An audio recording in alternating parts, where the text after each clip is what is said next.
আন্দোলন করেছো বৈষম্য বিরোধী আন্দোলন, কোটা থাকবে না, কোটা বিরোধী আন্দোলন, তাই না? তখন কোটা ছিল মুক্তিযুদ্ধ কোটা ইত্যাদি ইত্যাদি, ঠিক আছে, কোটা থাকবে না। এখন তোমরা জুলাই কোটা করলা কেন? তাহলে কোটা কিন্তু যায় নাই। কোটা কি গিয়েছে?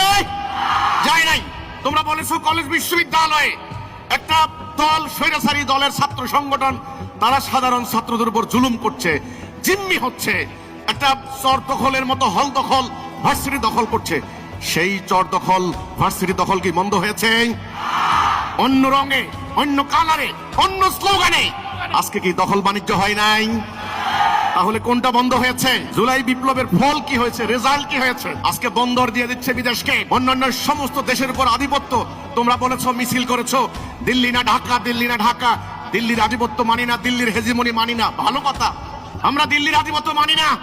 আমাদের আন্দোলনের প্রতিষ্ঠাতা ইমামুজ্জামান জনাব মোহাম্মদ বাইজিদ খান পন্নী, ওনার চেহারা দেখো, উনি এই বাংলার সুলতানি পরিবারের সন্তান। ওনার পূর্বপুরুষ হযরত দাউদ খান কররানী, তিনি মুঘল সেনাবাহিনীর বিরুদ্ধে তখন দিল্লির কর্তৃত্ব ছিল, দিল্লির সম্রাট ছিল মোগলরা, মোগলদের বিরুদ্ধে লড়াই করে তিনি মস্তক দিয়েছেন, কিন্তু স্বাধীনতা দেন নাই, সারেন্ডার করেন নাই।